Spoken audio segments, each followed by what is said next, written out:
What up, everybody? I'm your host, JP, and this is my co-host, Josh. Hey everyone. Welcome back to another episode of the Film Bros Podcast.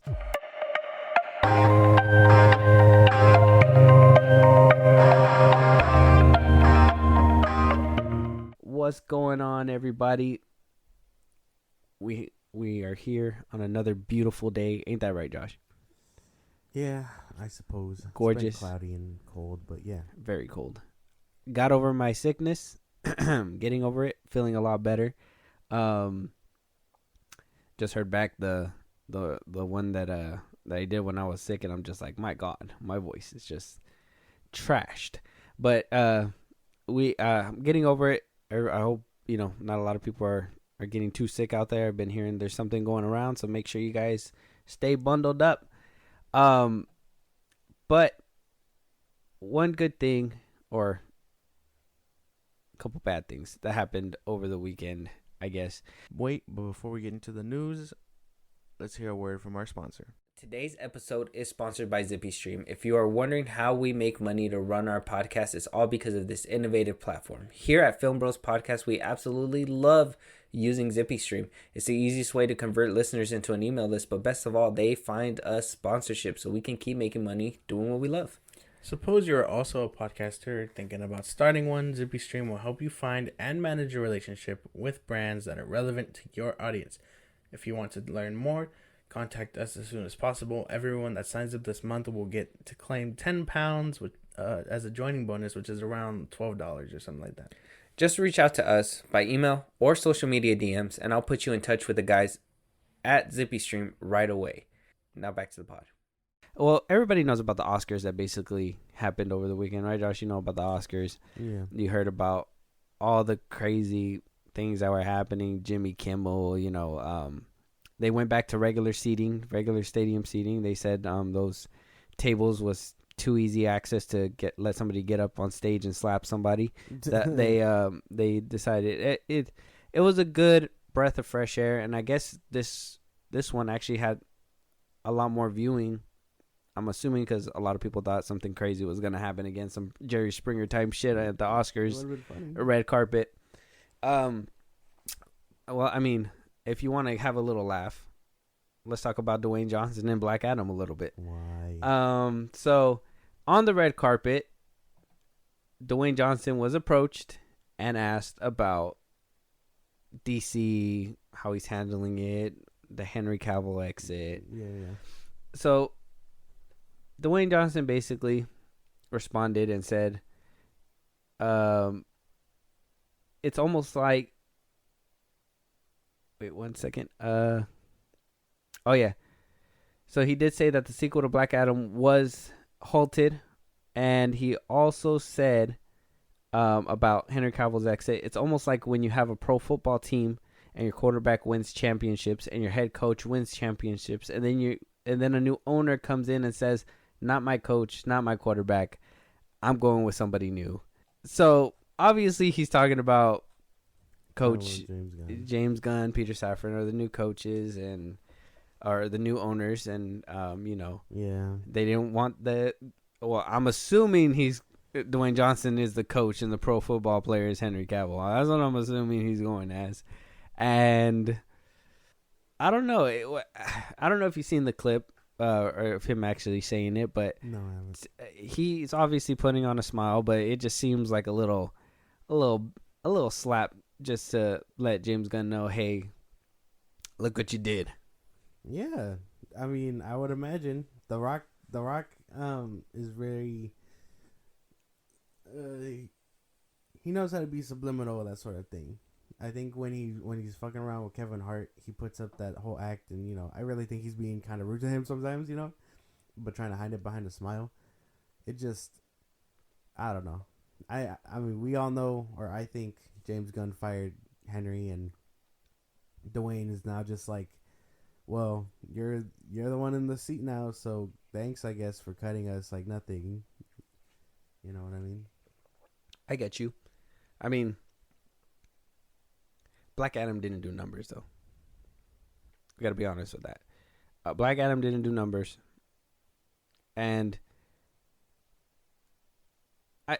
as much as he's salty, I get his POV because he was trying to do the best that he can do. He was trying to, be that guy, be the Rock and show that, this is his baby and he wants to be ahead of DC. At least be a part of DC, a big part of DC.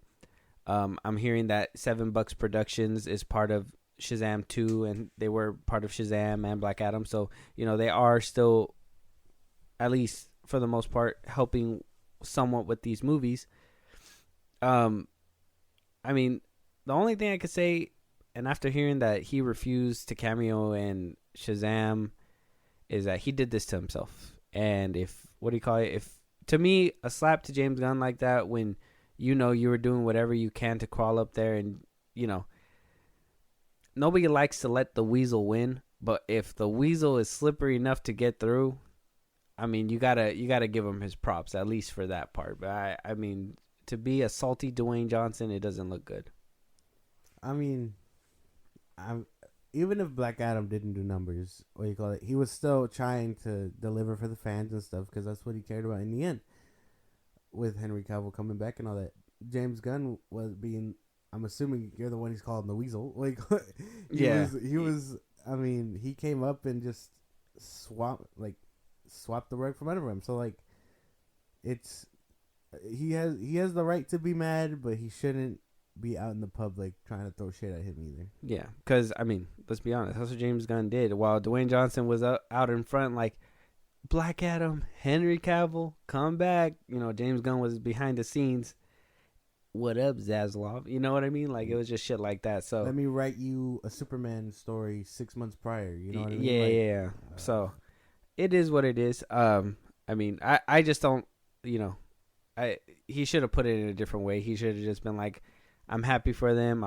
We'll see where they go. Blah blah blah blah. The nice things, the good things. It sounds a little salty when you put it that way. Another person that was actually salty during the Oscars, maybe rightfully so, Angela Bassett. Now, this is one of the bigger snubs that, people are talking about now. Everything Everywhere All at Once swept the Oscars. Okay, yeah. They won something for every single category, which is crazy. Angela Bassett losing to Jamie Lee Curtis was something that stood out the most, it seemed like, because Angela Bassett in a video visually upset, rightfully so, probably. I'll show you the clip right here.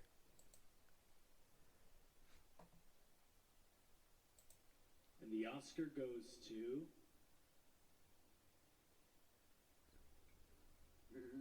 Jamie Lee. She looked like she wanted to smile, but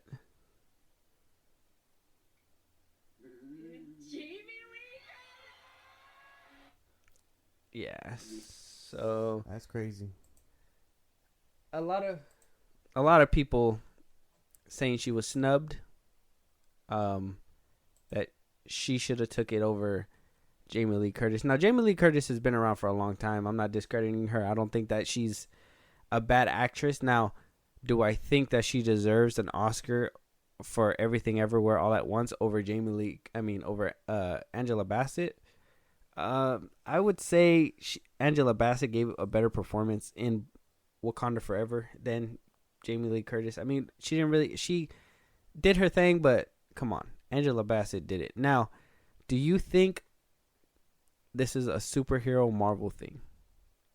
Do you think that because of seeing how Ant-Man is in shambles, you see how DC's barely holding it together, superhero films at one point did win Oscars, The Dark Knight, Once Upon a Time, and it just doesn't happen anymore. Is this a Marvel thing? It's a Marvel thing, but not because of the unsuccessfulness of Ant-Man and the Wasp. I think it's more of like they just don't want to let Marvel movies win, you know what I mean? Because The Dark Knight, you got one, and then I think Joker got one. But I only got one.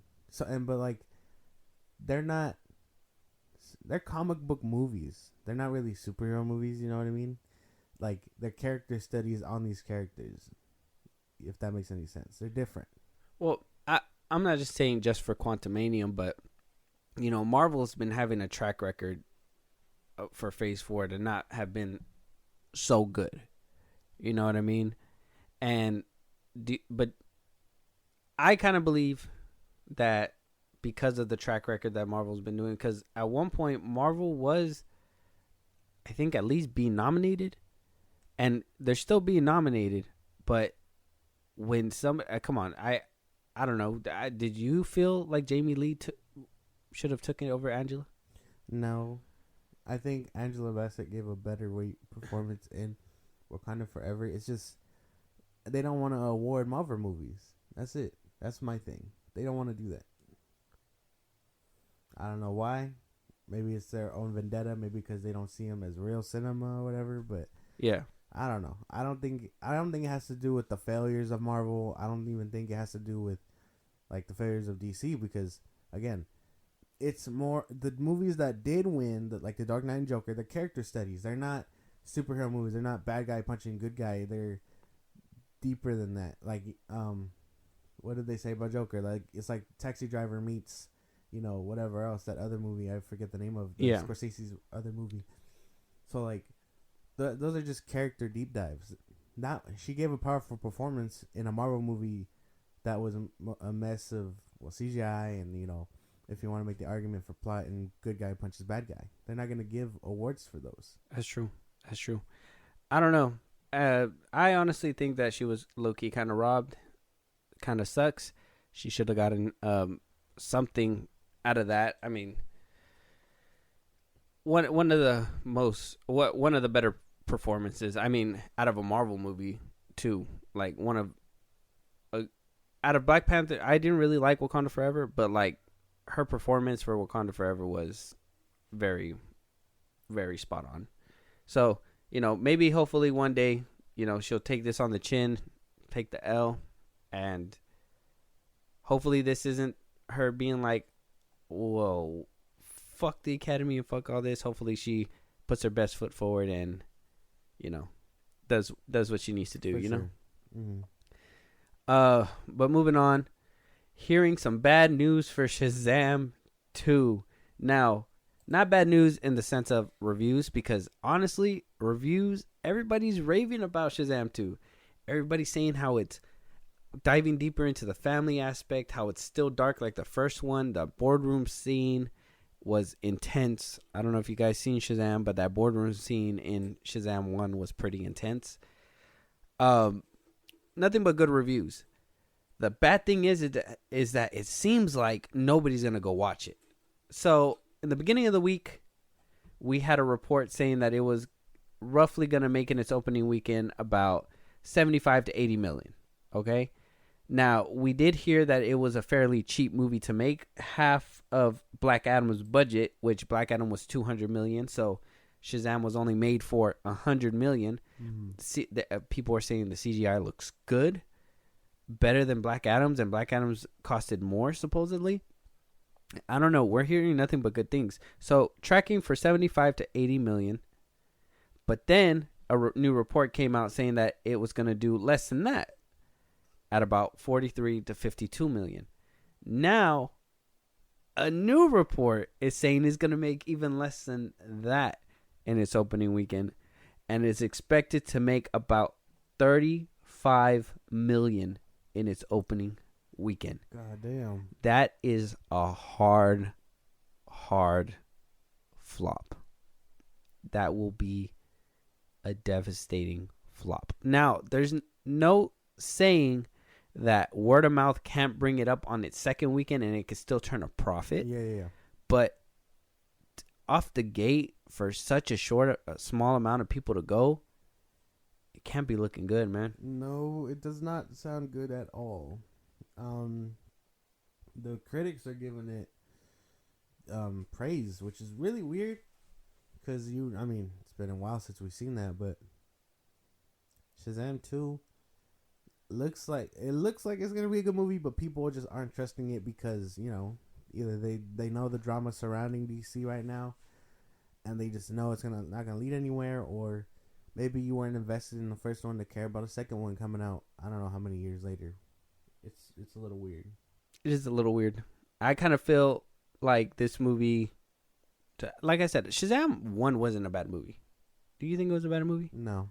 I honestly, now, I wasn't as enthusiastic to see this one after seeing the first one. And then hearing all the shakeups and everything, I wasn't as enthusiastic. But I'm still one of those people who's still going to give it that shot. You know what I mean? Even though it is our job to go watch it, I would still be willing to give it that, at least that chance to prove me wrong. That it's an actually a decent movie or a more serious movie or whatever it may be.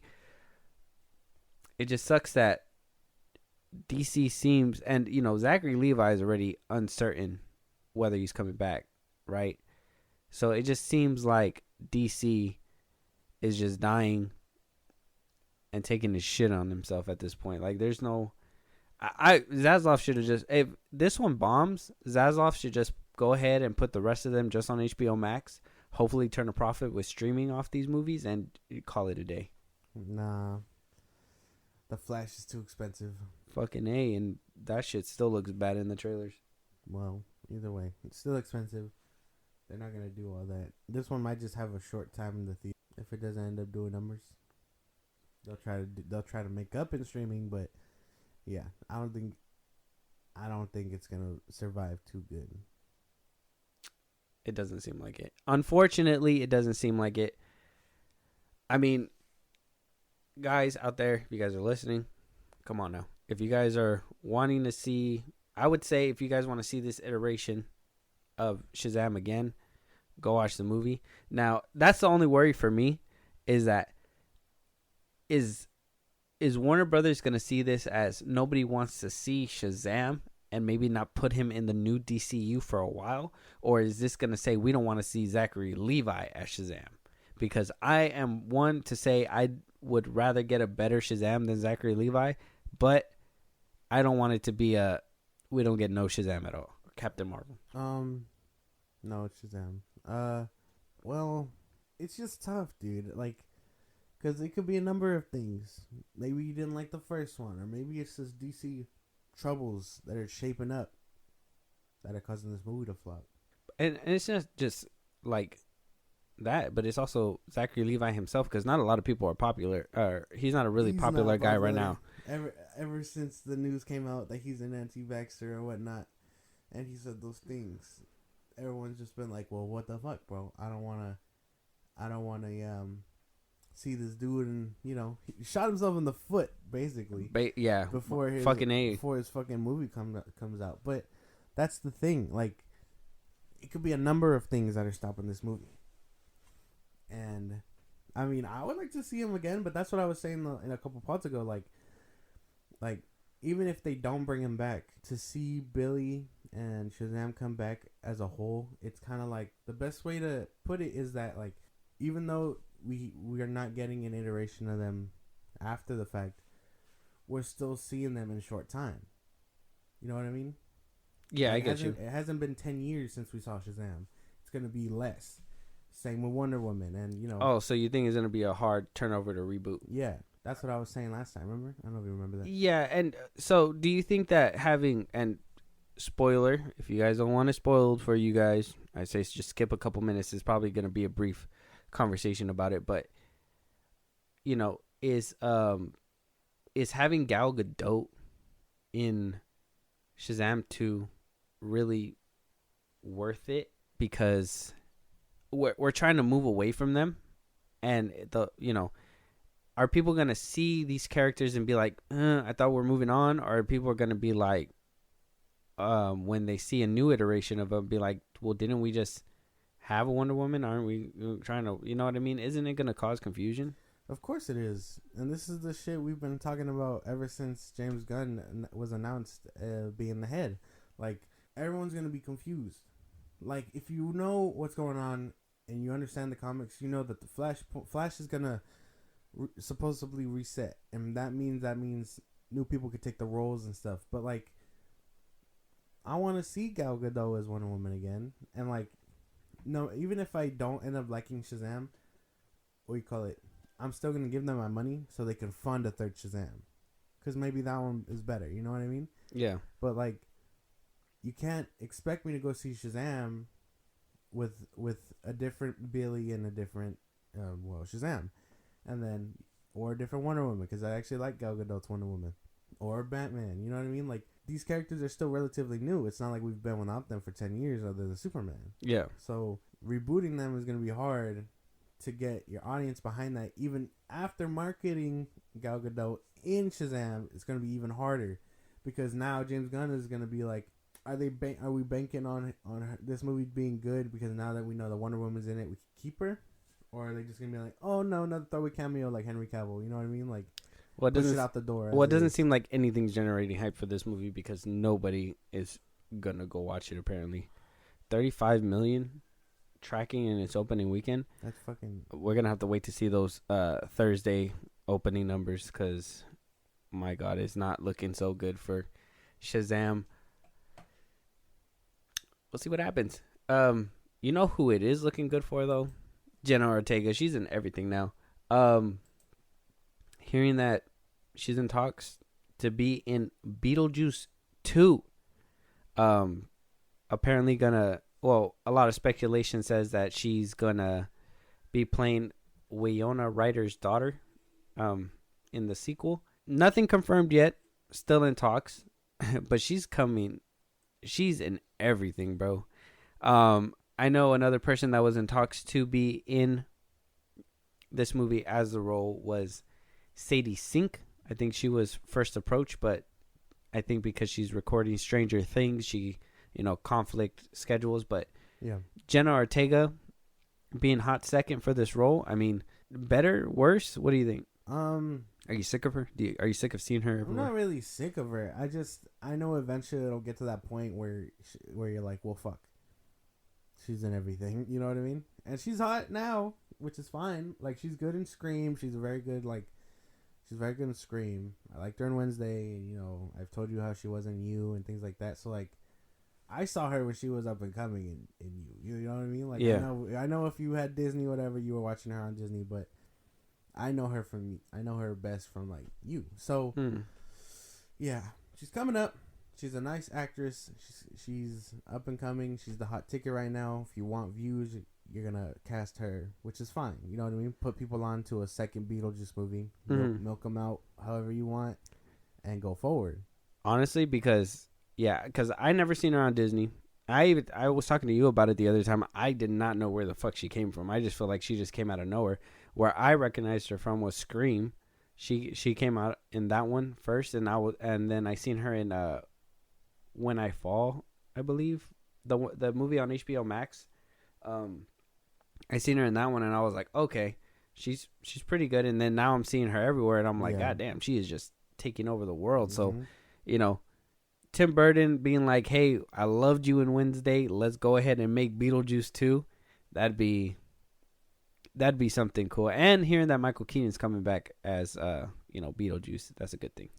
Unless we're tired of Michael Keaton, I don't know. Oh man, I might be tired of Keaton. Just can't see him the same after The Founder. No, oh my God, The Founder. He recently watched The Founder. I recently watched that movie. If you want, we can review it and give you my gripes. But Jesus, he does really good in that movie. He plays such a scumbag, but he's good. I don't know. Him reprising these roles that once made him famous in an era of reboots and stuff, it's kind of like, if you don't know him, you're not going to know him. You know what I mean? Yeah. So, like, I mean, I know him because I'm cultured, but, other people aren't, They're going to be like, oh, we know Michael Keaton is Batman from The Flash. He's going to be Beetlejuice. And then they're going to be like, wait, Beetlejuice 2? There's an older Beetlejuice? And, making that connection is going to be hard because you're going to be like... Too much juice. This is a 19-something movie, and, we're barely getting the next one in 2020 whenever this one releases, Yeah. It was a long time. And that's just the problem with, like, these whole sequels, whatever they're actually called nowadays. I don't even know at this point, because legacy sequels, I don't even know. It's weird because they just wait so long to make these sequels. Like, why a Beetlejuice 2? Why not just do a remake of Beetlejuice like you guys always do? I'd rather take a remake and a darker spin to it and comedy and stuff like that than just Beetlejuice 2. Here are all the old actors. Oh, look how old they are. You know what I mean? Because it's just, it doesn't hit the same when they're old. Yeah, and that's the thing, you know, because not many people are gonna know them. You know, people are gonna know Jenna Ortega. They're gonna want to go see the movie for Jenna Ortega. If you're an old head and you're in like you know who these people are, then you're gonna be like, oh, okay, cool. But what old person is gonna go see Beetlejuice 2? You know what I mean? I mean, maybe some people that are nostalgic for Michael Keaton's Beetlejuice, but like, if that's the Band-Aid fix to be like, hey, how do we get older audiences and younger audiences to come to a movie? And your guys' Band-Aid fix is, let's just get the old ass actors from the original and get some young blood that is super popping and mash them into a movie. Hollywood is crazy. Yeah, man. It's just that just sounds like such a Band-Aid way to fix it. Why not tell a compelling story? Cast people that are hot tickets as of right now. Don't get me wrong. If you guys want Michael Keaton in there, put him in as a cameo. Put him in as a different role, maybe a father figure or something. But like, why specifically Beetlejuice? Why specifically? Because he played him before. I get that. But I mean, they've done homages before where they just put the characters in there, actors, and poke a little fun at it and move on, kind of thing. You know what I mean? Like, they could do something like that. Yeah, but whatever. Hollywood is crazy sometimes. But good for Jenna Ortega. She is a hot ticket. She's doing all her shit. She was just on SNL, I think, last Saturday. So good for her. She's getting her time in the sunlight. Can't be mad at that. Yeah, she's getting her she's making her rounds basically. So she's good. And like young, because she's like 20, barely coming up on like 21. So like, good for her. Mm-hmm. Yeah, Crazy she's doing really well. Good job. Hopefully she actually pens that deal and she's not too busy, because if she's the hot ticket, she's definitely getting deals left and right. Yeah, she's busy right now. She's busy. Take a number. Moving on. So, pun intended. Apparently, Sam Raimi's being eyed. Get it? Eyed. To come back for Doctor Strange 3.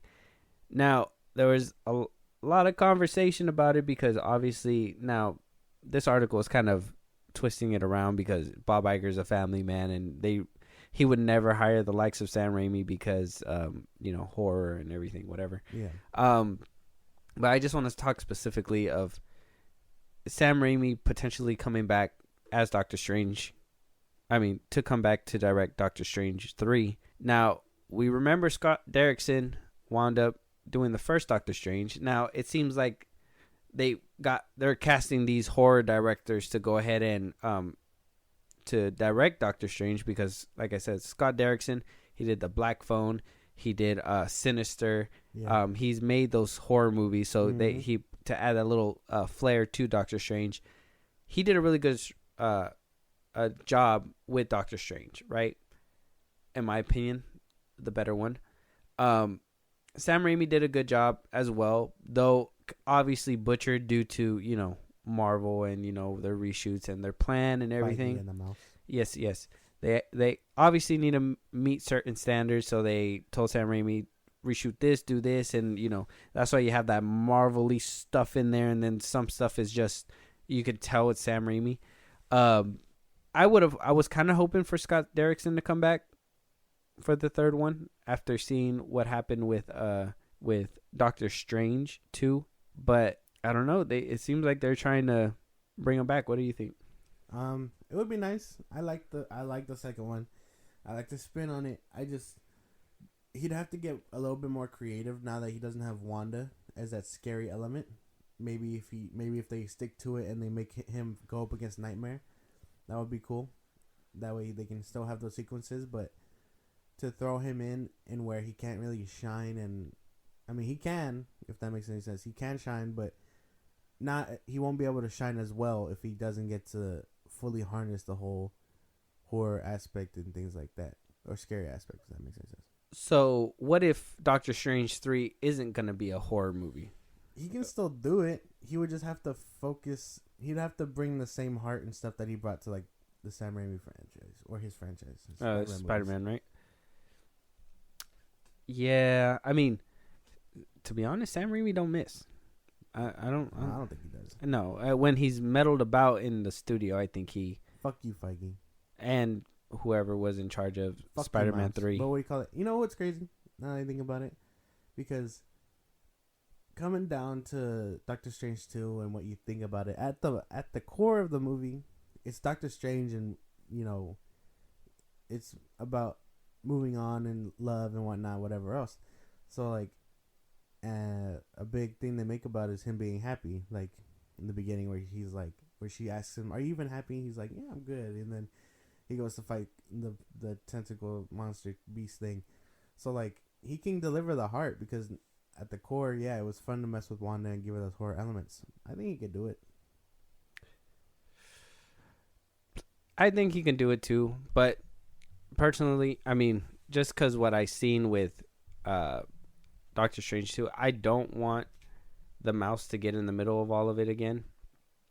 I know that's why Scott Derrickson left this project in the first place, because the mouse was, you know, or Fahey was trying to make him do something he didn't want to do with the script. Unfortunately, Sam Raimi jumped on, said he'll do it, did it his way, still was told that's not the right way 100%, and was told to redo it.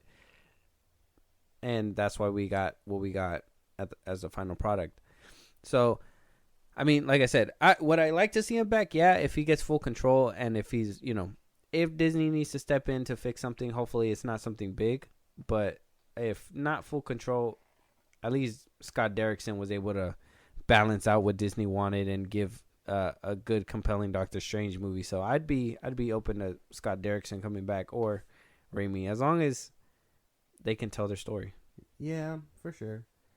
That's the crazy thing, though, because while we know the WB has their problems with controlling, so does Marvel, but they're more of the you sign the paper, shut the fuck up, do what I want type shit.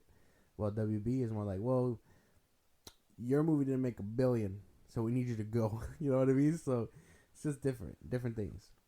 Yeah, I mean, it is what it is. I guess if you're a fan of Doctor Strange 2, I guess be excited. For sure. Sam Raimi might come back. Yeah, I know I am.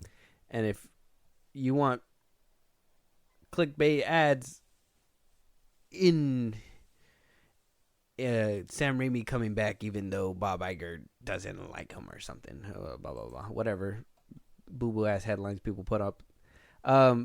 So the Hollywood Reporter wound up talking about Bob Iger because of what was kind of referenced in that last article. Basically, to reduce costs on film and TV and focus on quality. Now, it's a long statement, long article. Basically, I mean, you can find it on the Hollywood Reporter, but to basically sum it up, he wants to cut back on Marvel and Star Wars properties that are being pumped out as of right now. That means halting the Disney Plus shows of Star Wars. And you know what? When he said Star Wars, I was like, what is there to hold up? We got no movies. But I'm sure he's talking about the TV shows. And then Marvel obviously putting a halt to them, saying, hey, yo, you guys are pumping out way too much. Even compared HBO, compared Disney to HBO and said HBO is doing it right because they put out quality and not quantity. And that's what they need to focus on some more. And I can wholeheartedly agree. I think that they really do need to pull back and really focus on what the hell they're doing, because Obi-Wan, though there were some things in it that were good, it wasn't what it was supposed to be. And I mean, I gotta admit that it's not what they set it up as to be. Obi-Wan and Vader and Luke, and then it turned into Leia and hiding in a trench coat and being crazy. Boba Fett, it was supposed to be about Boba Fett, but we got 2 episodes solely based on Mandalorian. We got Marvel over there trying to keep it together, but VFX is just bad. CGI is bad. They got their VFX team refusing to do work because they're being underpaid. There's just so much turmoil going on with Disney, so much things going on up and down, from basic general audiences to, freaking critics to politics. Like, Disney's literally pissing off all of the boxes, and they're not doing too well, and I think it's because they're just trying to pump out so much content that they're not really focusing on the core stuff, which is storytelling and visuals, and making sure that they give us good products. Yeah, you summed it up. I mean, we know Disney hasn't been pumping out its usual good shit. We got a few things. We got Andor. We got a few Marvel Plus shows if you're into them, and don't really have any gripes. I know my favorite's probably Loki and whatnot, but it's just, yeah, quality over quantity. We've been saying it forever, and if he could deliver it, then cool. If not, then he's a fucking liar. And I'm tired of these people saying these things and not meaning it. You know what I mean? Kind of like, kind of like James Gunn. Okay, well, let's not go there. We're not going there just yet. We're not there yet. I'm just saying. We'll get there, but we're not there. These people, these headlining people that are like, no, yeah, we're doing this, and that, and then they'll still go behind your back and still be like, no, that was just for the press. Pump out those shows. You know what I mean? Like, we need that. We need those. Like, yeah. So like maybe Bob Iger is telling the truth. If not, I think he's kind of scum. So. No, I think Iger is here to put a stop to everything that Chapek was doing, and Chapek was the one who greenlit all this stuff. Yeah. He's the one that wanted to pump out. Now, don't get me wrong. Iger, in my opinion, Iger put Chapek in that difficult position where he needed to pump out all that stuff for revenue. So hopefully Iger's able to fix his old mistake and fix Chapek's mistake of just trying to, let's stop the leak by just throwing shit at it. So much shit that it just stops leaking. Like that's not the way to do things. And hopefully he finds a permanent fix for this, and we do get quality shows and movies. Yeah. But one thing that at least Mark Ruffalo thinks was in comedy is Thor 4, because he seemed to jokingly say that he needs to be in the next Thor movie to save the franchise. Now, this is a direct quote from him. This is what he says. I have a soft spot for Chris Hemsworth, so I keep waiting for them to invite me back to the Thor franchise to save it. That's a joke. I'm canceled, Ruffalo said, seemingly poking fun at Thor Love and Thunder for being, obviously, Thor wasn't well received. Okay, we understand that. Was Ragnarok one of the better Thor movies? Second behind Thor 1, obviously. I'm just saying, Ruffalo, I'd shut up because nobody wants Professor Hulk. I don't think you're going to save the Thor franchise the way you are right now.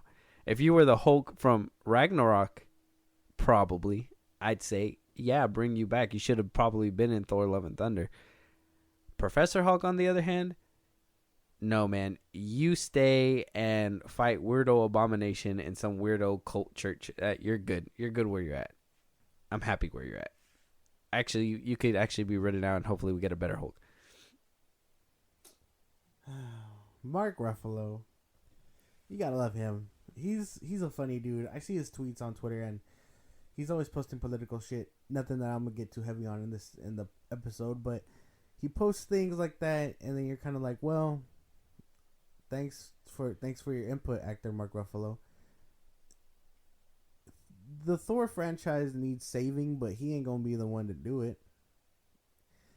Just don't let Taika Waititi touch the next Thor movie, and you'll be straight. I think the Hulk won't save him because homie hasn't even had. Well, okay, if you don't like the '08 movie, he hasn't had a successful Hulk movie, so there's no way. And even then, I don't even think it's up to Marvel. It's up to Universal, who has his rights. So you're kind of like, well, unless they say fit, then you can't do shit really about it. And I don't know. I'm tired. I never liked Ruffalo's Hulk. I don't care if they were to be like he's in Thor 5, I'd be like, okay, I guess that might as well happen. Because I don't care about these movies anyway, and I highly doubt the Hulk, unless he's fighting Thor, on some real the animated movie type shit. But other than that, no, I don't really care. Yeah, me neither. I don't have anything against his Hulk. Well, I do. his old Hulk. Now I do. I don't really like Professor Hulk. I don't like that whole direction they took him to. I hate it. I hope they're setting up that whole storyline where his son gets killed and he goes crazy again. I hope that's why they made Scar look like a doofus and they're just gonna throw him away. If that's the plan that they go with, that's fine. But I just can't. I can't deal with this kind of Hulk, and he's not saving anything the way that he is. He couldn't even save She-Hulk. I didn't like his Hulk. I don't like his Hulk. I can list off 1,000 reasons why I don't like his Hulk, but Okay, but Thor Ragnarok's Hulk. Think about that one. No, Really? no, That has to be the better Hulk. no. The best peak No. peak Hulk. Peak Hulk was 08, the Incredible Hulk, I think. No, after that, then a he downward was spiral. up until Ragnarok Hulk. No. Because I mean, don't get me wrong, he's not as defined and looks all like bodybuilder type shit like in '08. Because I did love his design. He still looks cool to this day. But I think Ruffalo really like his Hulk in Ragnarok really looked like the Hulk, looked like straight out the comic book in my opinion. No. I didn't like him really in like Avengers because he looked like a giant monkey for some He reason. looked like a fucking gorilla Yeah, beating around the way he was. Yeah, and like Age of Ultron, they kind of did him a little bit better, but he was still kind of like the first Avengers. And then in Ragnarok, that's when he really made a turnaround. Yeah, no. I just don't like his Hulk. And I know they're trying to sell us the point that he was the 08 Hulk. No, that's Norton's Hulk. Two different things. But, no. He's not saving no Thor franchise. Not like this. No. Ruffalo, stop joking, please. Also, somebody who we did talk a little bit last episode about Daredevil Born Again. We talked about how Karen Page's actor is not coming back and Foggy's actor isn't coming back. Now we're hearing that Vanessa Fisk's actor isn't coming back and instead will be changed to Cedrine Holt for the new Daredevil Born Again series. Oh, man. I guess that's fine. I don't know why they decided to make that subtle change, but I guess that's fine. I feel like they're tearing little things that really worked for the show and tearing it apart for Disney to Disneyfy it, to have the Disneyfication. I still can't pronounce that word. Disneyfication. Here you go, Disneyfication. Just gotta say it fast. No, Disneyfication. Yeah, no, I can't. My brain can't wrap around it. It's not a real word. But what do you call it? It's like, I mean, I guess because she's still around. It's fine, but like she was a good Vanessa. I thought so too. I'm hoping that the thing is that doesn't Vanessa like get a little cynical sometimes? Like, isn't she kind of like crazy too?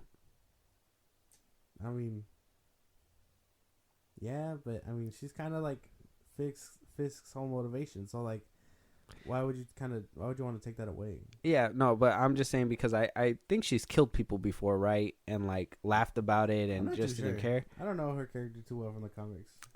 If I remember right, I think that's kind of how she was. And to be honest, I couldn't see the one from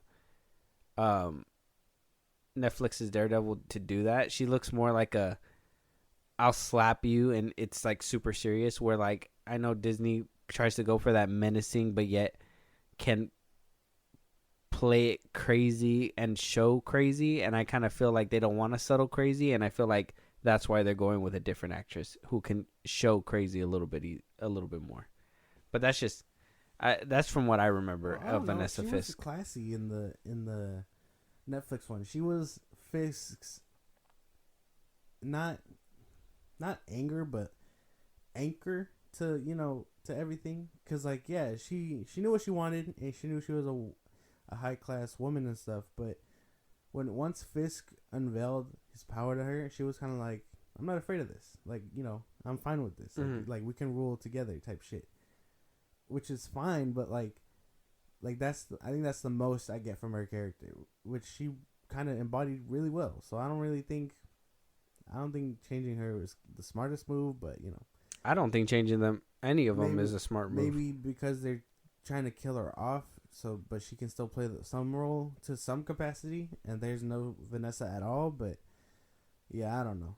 This seems like a dumb call. Yeah, they're just changing too much shit. I don't know. I mean, Netflix's Daredevil has been praised as one of the better Disney, or not Disney, but at least Marvel products Properties. to ever come out. And I agree. And so I just hope they don't butcher it. And I hope these are for the better. These changes are for the better and not for the worst. Yeah, pretty much. It's just no Foggy, no Karen. no Karen. I mean, technically no Vanessa. Like, what are they cooking, bro? At least Punisher's coming back. Yeah, at least Punisher's coming back. I'm actually very excited about that. I heard Jessica Jones is coming back too. Oof. If they bring her back, cool. I never really saw her show. I'm waiting for them to announce Luke Cage coming back. You haven't seen? You watched Luke Cage already? No. But I liked him in Defenders. Moving on. Okay. Moving on. Okay. Before you get me heated. Okay. But you know who else is apparently heated? Brie Larson. Son of a bitch. Yeah. So, apparently there's been reports saying, well, we already know about the silent pushback that the Marvels did. You know, they wound up putting out a poster and just didn't announce it. Just let the poster say the story and wound up pushing it back to November 10th instead of July 28th. Now, a lot of people were saying it's because of VFX issues and blah, blah, blah, blah. But on a episode of the Hot Mic, Jeff Snyder said that the reason why it's delayed is because Brie Larson is a nightmare, and she has repeatedly clashed with co-star Teyonah Parris, who was set to play Monica Rambeau in the film. Now, he didn't clarify what she's been doing, but he did say that she has been kind of having some friction, apparently. Now, they, like I said, contradicting reports say that it's because of VFX. Somebody else is saying it's because Brie Larson's being a little crazy on there. Is it easy to paint a picture and say it probably is her? I mean, she got demoted in her sequel. You know, she went from what was the first one called? Marvel? Captain Marvel. She went from Captain Marvel to The Marvels. So it's like, you know, we're having three main characters in one movie. She probably doesn't want to share the spotlight. Could be. I mean, who knows if that's, like I said, I don't know if it's true. I know Brie Larson has always had friction with a lot of the co-stars. I know, like, in interviews, Chris Hemsworth gave her dirty looks. I know Scarlett Johansson at one point was having a little back and forth with her. You know, she's not. I don't know how to say it. Like, in interviews, she doesn't seem like the most popular.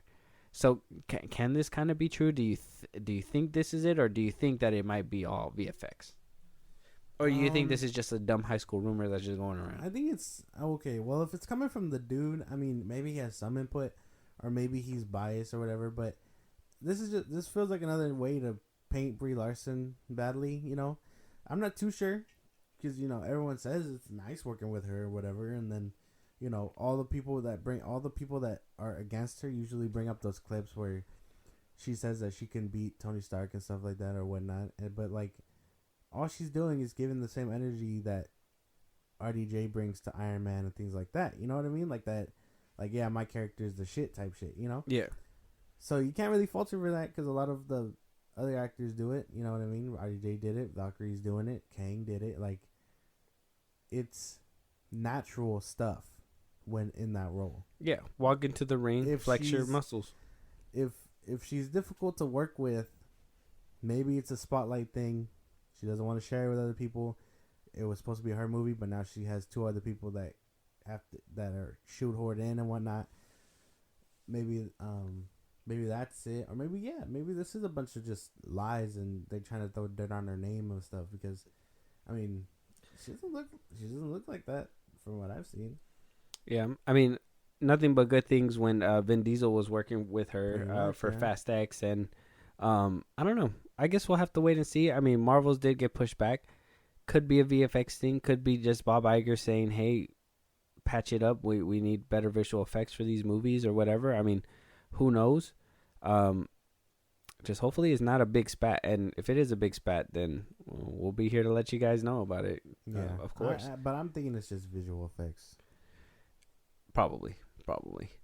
Um, moving on to somebody who honestly has not really been around a lot, but has ever since he made his return in Obi-Wan, he's been everywhere. Hayden Christensen coming out and saying that he feels indebted to the Clone Wars and Dave Filoni for the work that they did with Anakin Skywalker throughout the show. As you know, he did say when he came back for Obi-Wan, he was in an interview, he was asked if he followed the Clone Wars for all those years. And Hayden Christensen basically said, "Of course, yeah, I love the Clone Wars. I think what Dave Filoni did with the Clone Wars and Rebels are brilliant. I'm indebted to Dave Filoni because I think he helped the character of Anakin a lot.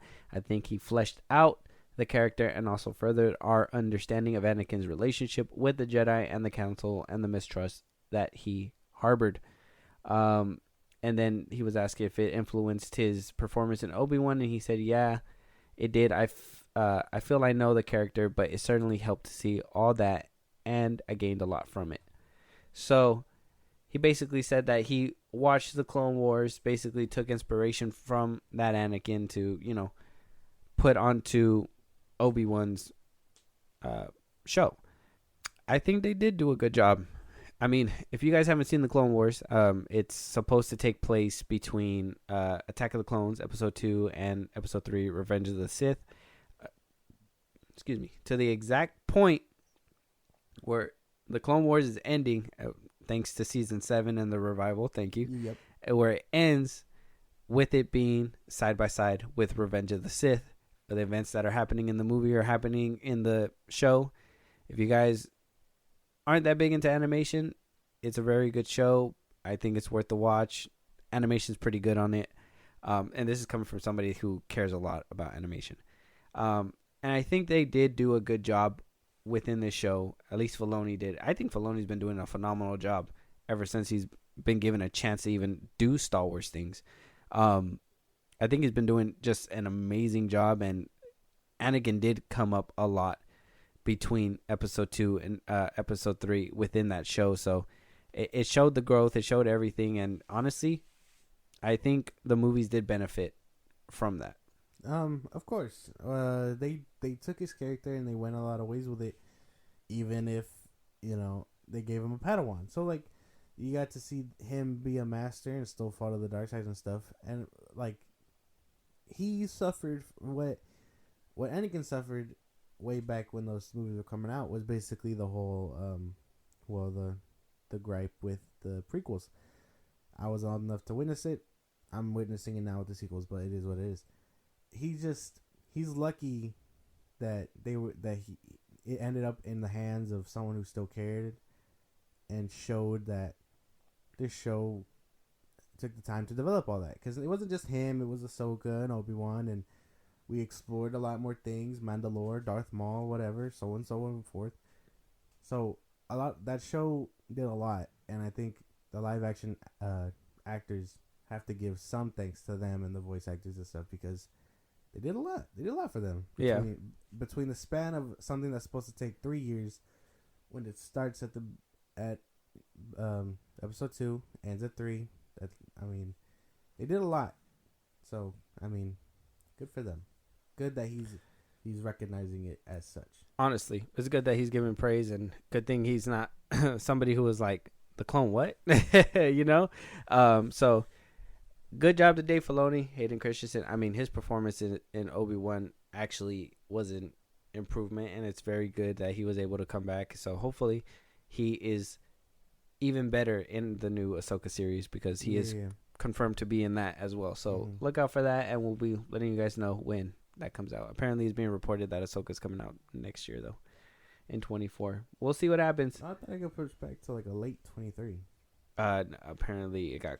Apparently Iger's confirming maybe 24. So maybe early 24. Fuck. Yeah. If you don't feel starved as a Star Wars fan, you sure will now. Moving on, but somebody who is eating is Scream and the Scream franchise. Scream 6 had the biggest box office opening weekend for the entire franchise. Entire Scream franchise. Wound up raking in about 44.5 million.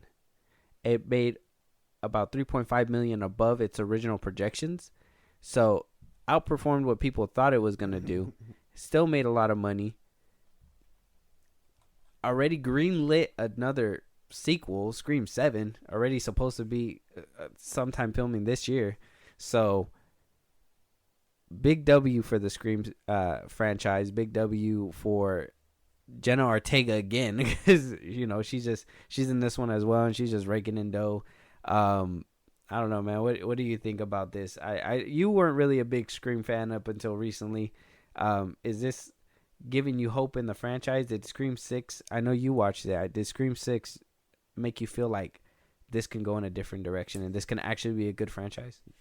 Yeah. Well, yeah, because I mean, Scream 4.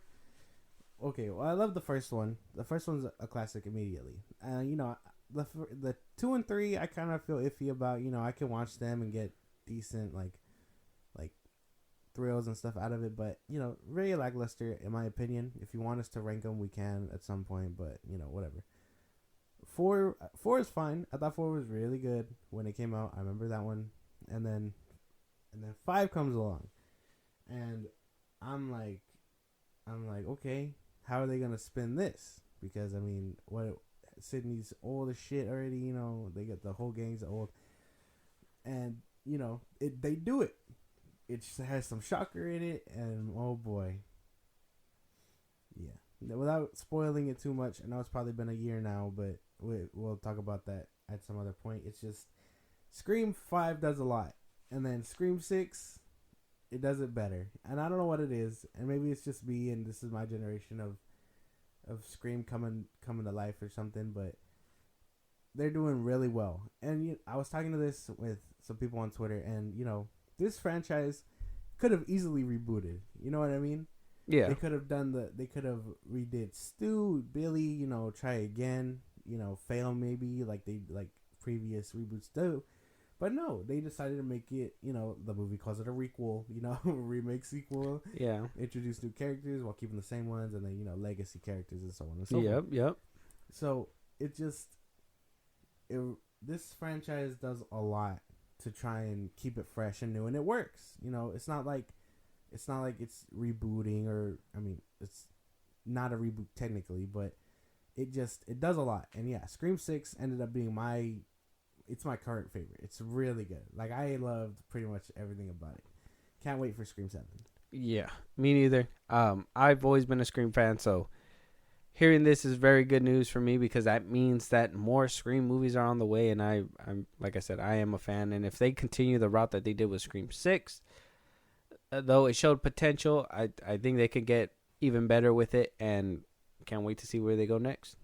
We got to keep an eye on this. Honestly, yeah. Scream 7 set to come out next year, hopefully. So yeah, it's gonna be very, very good. And just so we can poke the bear a little bit, my co-host over here, we're gonna talk about an announcement that was put out by Zack Snyder yesterday. Wound up putting a video out there with Ray Porter recording some lines for recording some lines for a teaser that he wound up putting out. Now, there was a lot of speculation on what it was. He wound up confirming that it will be a 3-day, basically watch along. Well, he'll answer questions about the movies. It'll be Man of Steel, BVS, and Zack Snyder's Justice League for the 3 days. This is what basically he put up. Ooh. April 28th, 29th, and 30th. That was basically it. April 29th or 28th through the 30th. He wound up hashtagging it full circle.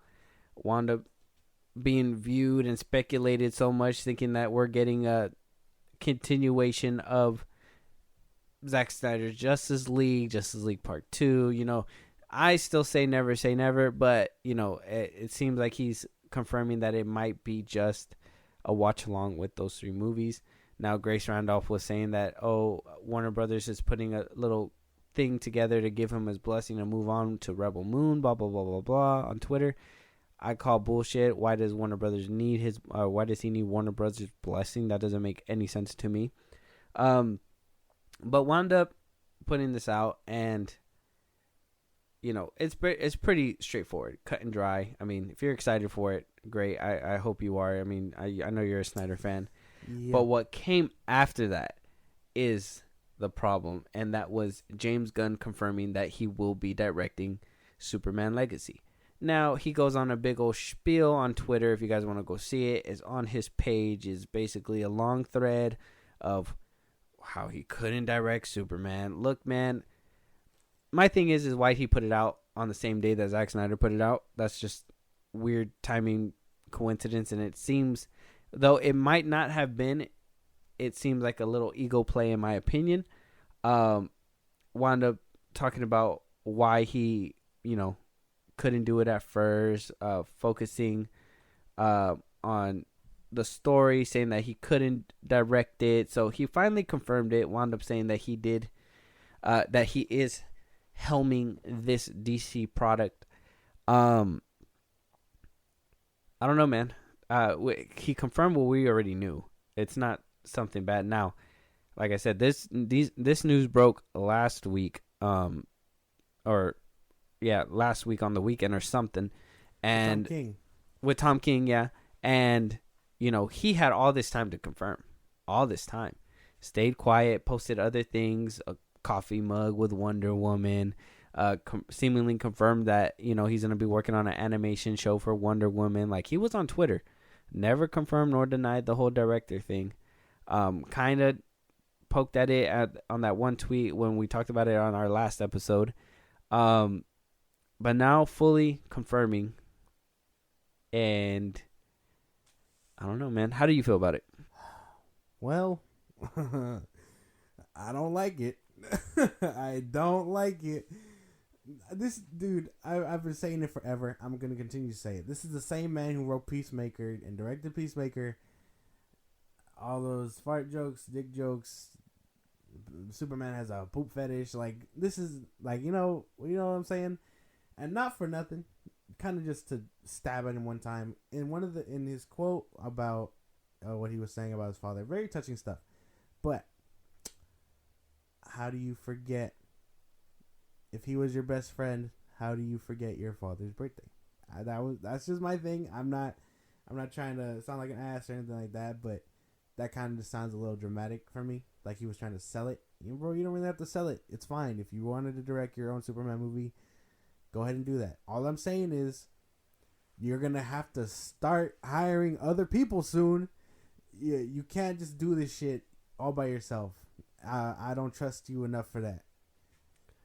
Yeah, because he basically just hired himself. He hired himself to direct it. Said you didn't know how to do it. Now all of a sudden you know how to, you know, direct a Superman film. That's fine. You know, you found the courage to do it, to get it done. Now, delivering it is the next part. I'm not sure what he has up his sleeve. It sounded like he's going to go for the same thing that Zack Snyder was going for, which was, you know, balancing out at a crucial age and trying to, you know, listen to the words of his parents and listen to the words of society or whatever, and just basically be torn. It's going to be another iteration of the Superman, of the way he said it, because that's the only best way you could put it in modern times. That's the only best way. There's what other way can you do it? There's no unless you get political, but that's not something that they're willing to do in a Superman movie, because then it's going to drag the movie down. So it's going to be very hard. Huge shoes to fill. Now, like I said, do I think he's even more of a D-bag because he decided to put it out today out of all days, or yesterday out of all days? Of course, because you had all this time to say something. You could have literally broke it as soon as Tom King said it on the interview.